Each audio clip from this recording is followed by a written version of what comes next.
What's up, guys? Good morning. Welcome to another day. Got a new emoji in there for those that are members of the channel. Little cup of Joe, little Bears cup, a little mug for you to fill up with your coffee for the morning. Welcome to another day, April 10th, Chicago Bears visits update. You know what I've learned? I've learned that some of you are just as crazy obsessed as I am. Bear down, sports making Chicago proud.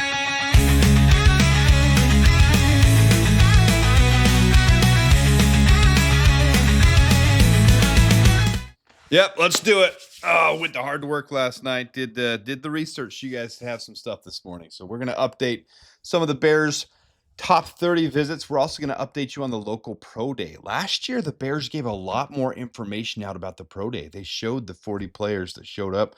They had articles on it. This year, if you go to chicagobears.com, nothing. Not a single article. You have got to scour the internet. You've got to scour Twitter.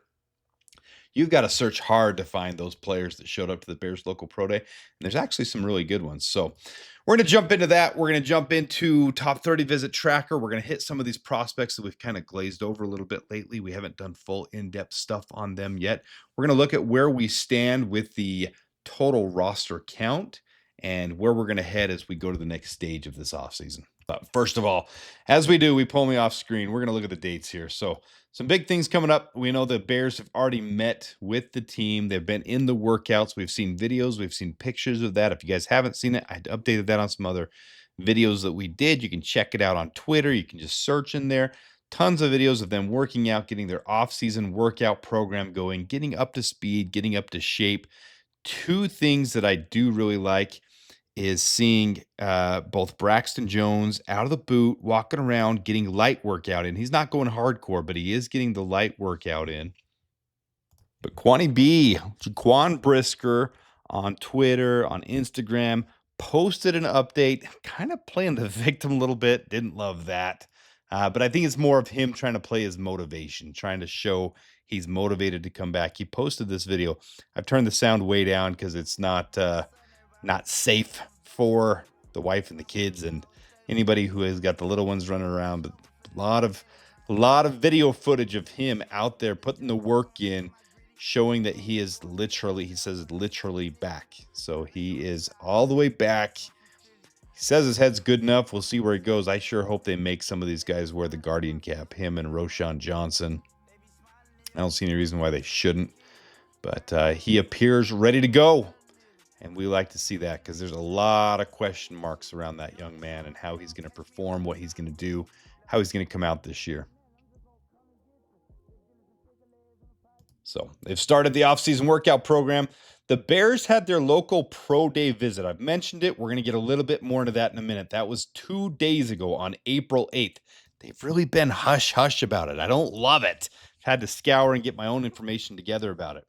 1 week from yesterday, so the 16th, 6 days from now, top 30 visit deadlines are done. So the Bears can't host any more top 30 deadlines or visits after that deadline on the 16th. And then no more form of contact the week after that on the 23rd. So they can't have any more contact with prospects after that. No Zoom calls, nothing. They can't do Zoom calls or anything. Now, as I show the top 30 visit, it's been speculated that both tight ends were not top 30 visits, but they were Zoom calls or they were workouts in other locations. That might be true, but I'm still reporting it because there was a lot of buzz around both those guys having visited with the Bears. I understand it's not completely as accurate as you'd like it to be, but I'm giving you guys as much information with as many disclaimers as I possibly can. Then, of course, the draft, April 24th through April 26th. Come join me. Be here for it. You're going to love it. I'm going to love it. We're all going to have a good time, and it's going to be crazy to see what the Bears pull off. Then rookie minicamp, they can hold it either May 2nd through 5th or May 9th through 12th, one or the other. Then the preseason rookie training camp can begin mid-July. After that, shortly after the entire team reports. Sometime right in there in May is when you're going to see, I think last year was on the 12th, you're going to see the schedule release. So we got a lot coming up as Bears fans. So let's hop right into those visits. This is last year, okay? This is 2024. I probably should have posted that somewhere on here, but those who are following the channel, followed along. I did the same thing I'm doing this year where I tracked all the top 30 visits for the Bears. Now, you see the asterisk on some of these: Cam Hart, Ryan Flournoy, Audric Estime, Bryce Gallagher. Those were Kiran Amagaji. Those were local visits. Those guys did not count against the top 30. But look at how these ones I've highlighted. This is after the draft. We highlighted these. Every one of these, the Bears took with their draft picks. Not all where we thought they might go. Austin Booker has a late second round, early third round prospect. Kiran Amagaji went where I thought he would go, but Austin Booker fell a little bit. Everyone, including Dane Brugler and the Athletic, had him going in the mid third round as well. So wasn't just me, but he fell because of his raw potential, but not really there yet. And you saw that this rookie year. So it'll be interesting to see the next step he takes forward. We did not bring Torrey Taylor in for a top 30 visit. So he was the only draft pick we selected that was not a top 30 visit last year. And then Keith Randolph, who attended the pro day last year, the local pro day, was a undrafted free agent. We know a couple years before that, in 2000 and would be 21 or 22. Don't forgive my math right now. I'm trying to do it in my head. Jack Sanborn was the last big UDFA local guy that we brought in. We had him as an undrafted free agent. So there's always someone that can come out of the woodworks from the local pro days, from the local draft picks, local undrafted free agents. And this year, who knows? There are some good ones in here. One of the highest ones that I'm really excited to see if they can do, if you look right in the middle there, you're going to see from Northern Illinois running back Ontario Brown. He's right on the verge of being a 7th rounder undrafted free agent prospect. Ontario Brown would be a great option to bring in as running back 6 after we draft, say Quinshot Judkins or Caleb Johnson or, whoever it's going to be. Whoever we end up drafting, we'll take a draft pick high. But then bringing in another undrafted free agent would be great for competition to be able to see if we can develop something. Last year, we did take 6 running backs into camp. Right now, we only have 4 on the roster. So it wouldn't be out of the crazy question for the Bears to be able to sign one of these guys. Last year, we took Keith Randolph, as we said, from Illinois. But I didn't get a look at any of them that were from Illinois. I couldn't find anything there. And I'm not saying this is a comprehensive list. So there may be more to this list, but this is after scouring for hours and hours, finding the ones that I found that visited the Bears local day. All these guys here, they were all from Northern Illinois. They had a group picture taken together. So there was a lot of good prospects, though, you can see from Minnesota State. Now, if they're not a local college, that means they were a local student growing up, like Michael Ford Jr., Justin Whiteside, LaVoice McCoy. I think they all went to the same high school and attended this pro day together. Marcus Harper, the second, possibly two. Some of these offensive linemen are big boys. Marcus Harper, the second from Oregon. Marshall Forner from Minnesota State. They're big boys. So it'll be interesting to see what the Bears can do. And you can see the other thing on this list, a lot of wide receivers. Anthony Sambuki down the list. Let's see here. Right at the end, Brant Stair is actually a decent prospect. A.J. Jackson, Chris Mitchell from Notre Dame, Matt Ross from Indiana State. A lot of good wide receiver prospects. And then a couple of your linebackers you see in here. Justin Whiteside, LaVoice McCoy, Jaden Dolphin, and then some defensive tackles as well. So there's a wide variety of guys.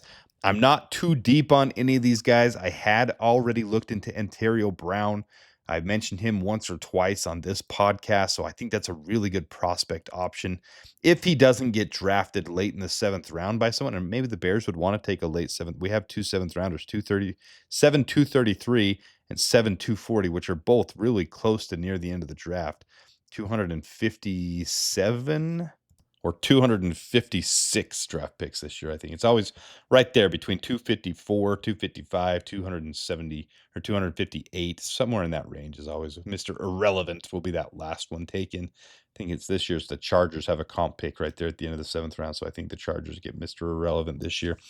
But this is a generic list, not professing to be completely comprehensive list of your local prospects that were in attendance, but a decent little list of 26 of them that could potentially be the next Chicago Bear undrafted free agent. The roster is filling up. We've already got 72 on the 90-man roster. Add in their 7 draft picks. That'll put us at 79. We should see at least 5, 6, 7, 8, 9-ish. 9 is undrafted free agents, and then we'll fill in those last slots with a couple of league minimum vet contracts, guys that we want to bring in. that we want to see if we can excel some potential out of them. Maybe some guys like Adrian Colbert, who are already former Bears that could come back. But then we get to our scheduled top 30 visits. Again, I give the disclaimer here, guys. The two tight ends, both Mason Taylor and Tyler Warren, there's conflicting reports on this, so they may not be top 30 visits. So forgive me if those are a little bit off there, but the Bears have either met with them or had something to do with them in an outside visit where they worked them out. It could have been, at Penn State, not at the pro day, but separate from that. It could have been a Zoom call, could have been something else, but there are conflicting reports, but I'm still reporting it until otherwise nixing it and getting rid of it. But up here, you can see we're up to 15 prospects, but 2 of those don't count, Addison West and Bo Collins. And the Bears really are being more tight-lipped this year than ever before. Usually last year, we were in the 20s, mid 20s by this point of prospects. So we did at least heard about having a visit or had already completed a visit. I think this week it'll ramp up a little bit because the 16th is when that's going to be done. The Bears are back to their workout routine. We've had the local pro day. I think that's really all that's left the rest of this week. The rest of this, Thursday, Friday, Saturday, Sunday, Monday, that's all they have left to do this week is to meet with top 30 visits, unless I'm missing something on the calendar. So we should see some more of those fill in. You'll see those things leak out. You'll see players talking about it. But the big addition here today is Kyle Williams, wide receiver from Washington State, right in the center of your screen. 119th ranked prospect overall. Dane Brugler has him even higher.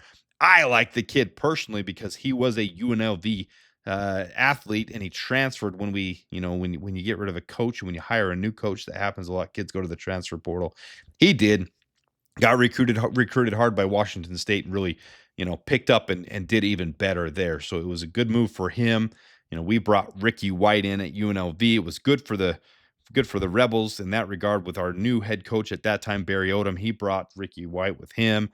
So, we replaced Kyle Williams, but Kyle Williams is a really good prospect. So I haven't done too much on Kyle Williams or Omar Norman Lott or Bo Collins or Addison West since they announced those. So I'm going to do just a little quick snippet on those 4 guys here at the end. But let's take a look at where we stand on the 90-man roster so you guys can see what I was talking about. Here's where we stand this year. 2025, 4 quarterbacks, 4 running backs right here. And you can see last year we had 4 quarterbacks and 6 running backs going into camp with the 90-man roster. Does it mean it'll be the exact same this year? No. It's just a general guideline for how they went last year. And it should be similar to the same range. You're going to have the same type of range of guys that you're bringing into camp. So it's not a guide of, we have to have 2 more running backs. We could bring 7 running backs into camp. Who knows? They might want to figure some things out with a couple undrafted free agents. Maybe they sign someone after the draft and get someone on a cheap minimum contract, someone that they want to, who knows, maybe Nick Chubb even signs a cheap contract, a $2-3 million contract just to prove it. Bears bring him in, draft someone, and get an undrafted free agent. We could run with 7 in 90-man camp. There are lots of options. And last year we had 2 punters and 2 kickers in camp. Might do the same thing here. We might pick up another one, but as it stands right now, we have 3 special teamers: Cairo Santo, Scott Daly, and Torrey Taylor. I don't see anything changing, but you could bring another one in for practice. Sometimes they do bring another left-footed kicker or something to be able to practice off of the spin that comes off differently. We know that was a thing they were doing with Velus Jones Jr. when he was struggling, but we've got some good returners now, man, with Devin Duvernay and even Josh Blackwell still returning, and some of these other wide receivers we brought on that have some potential as well. Over on the offensive line, we got 14 right now, 16 last year when we went to camp.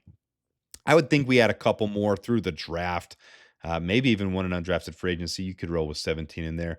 Wide receivers and tight ends last year, we had 10 and 6. Right now we have 9 and 5, so we're pretty close to that.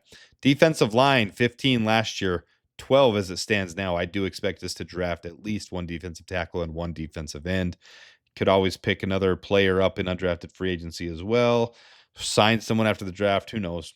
9 linebackers. I would assume we had some linebacker depth.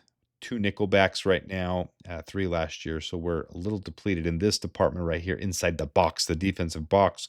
7 cornerbacks last year. We have 7 cornerbacks right now.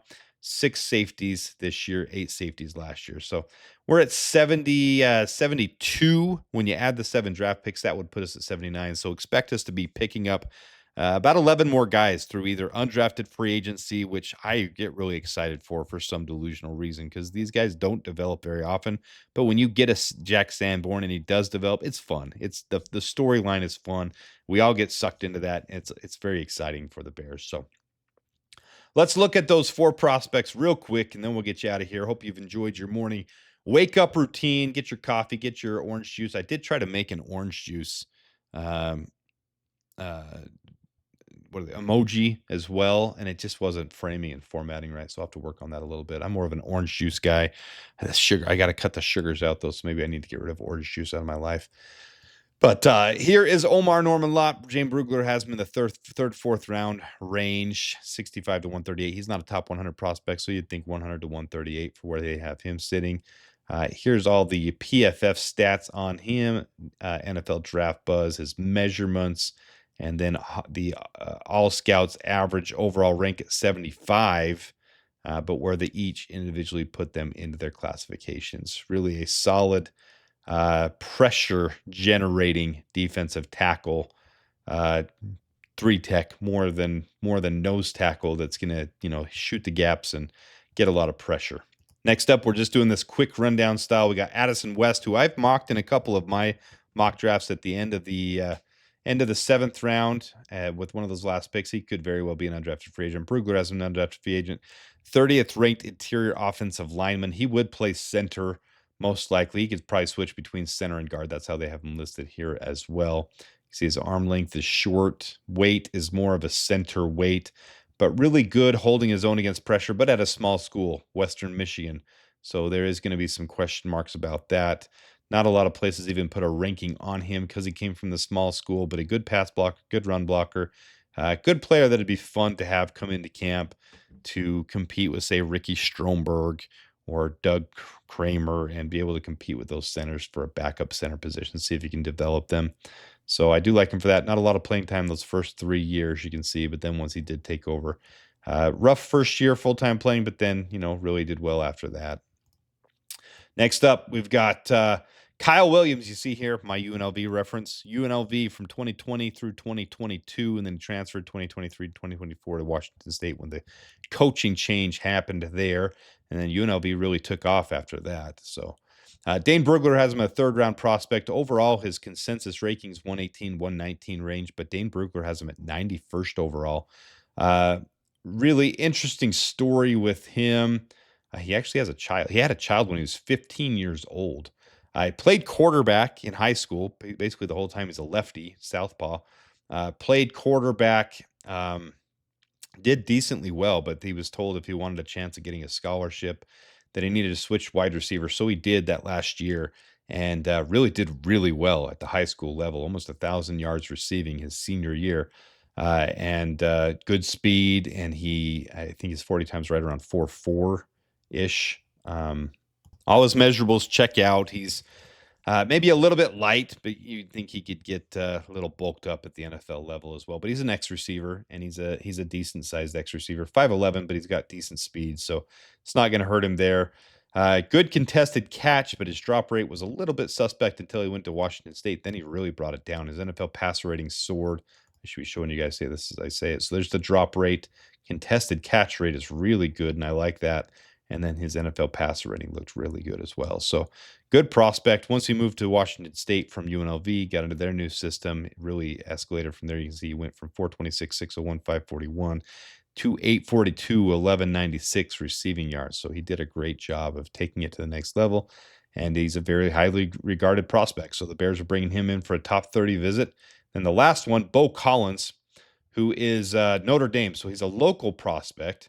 Overall consensus ranked 334, undrafted free agent, 42nd ranked wide receiver by Dane Brugler. So he could be definitely a potential to be a undrafted free agent for the Bears. Outside X receiver as well, 6'3", 201 pounds. So I like his size. Broad jump was really solid, off the charts blue. Really good at everything, not really excelling at anything. His speed, he doesn't have great separation or breakaway speed, but he does a good job of catching the balls that are thrown to him. I'm concerned about his drop rate. I don't like those drop rates. When I see drop rates that high, get on the jugs machine, young man. If you're going to be in a Bears uniform, we need to see you getting that improvement and getting things done. So there's Bo Collins, wide receiver, Kyle Williams, wide receiver, Addison West, guard slash center, and Omar Norman Lott, defensive tackle from Tennessee, all coming in for top 30 visits for the Bears and bringing us to where we are now with, we'll say 13. Take the 2 tight ends out of there, and that gives us 13 top 30 visits. Take away the 2 local ones, that's only 11. So it really is hush-hush this year on who the Bears are bringing in for top 30 visits. They're really keeping it a secret. I do expect some big news to be rolling out this week, though, and the Bears to be able to, people to be able to hear those leaks and hear some players that are coming in. Things are about to get really exciting. We're exactly 2 weeks away. So that's all I've really got for you this morning, guys. I appreciate you guys tuning in. I want to say sincerely from the bottom of my heart, it means a lot for me to run this channel. It means a lot that you guys help me grow it, pay attention to it, be a part of it. So if you don't mind hitting that like button, subscribing, sharing with your friends, I do think we have some good things to offer. I don't know anybody. I'm not trying to float my boat. I'm just sharing with you the good that this channel can do. I don't know anybody else that's compiled a list of the local visits the way that I have, or the top 30 visits to this point. I'm really leading the charge. I really am. And I'm not just trying to float my own boat. I really am leading the charge on all that. So appreciate you guys giving me the platform here to do what I do, to make it exciting for you as fans, for me as a fan, to be able to follow the Chicago Bears as we go into this draft, historic draft for the Bears. 3 in the top 41, 7 overall, potentially more with trade downs, and really taking that next step, getting us out of this funk of not making the playoffs. This is the year that we need to make the playoffs. So with that, hope you guys have enjoyed your morning, enjoyed your cup of Joe. Until next time, well, until tonight. Carl and I will be on tonight. So until tonight, appreciate you guys tuning in. The Bears, bear down. Bear down, sports making Chicago proud.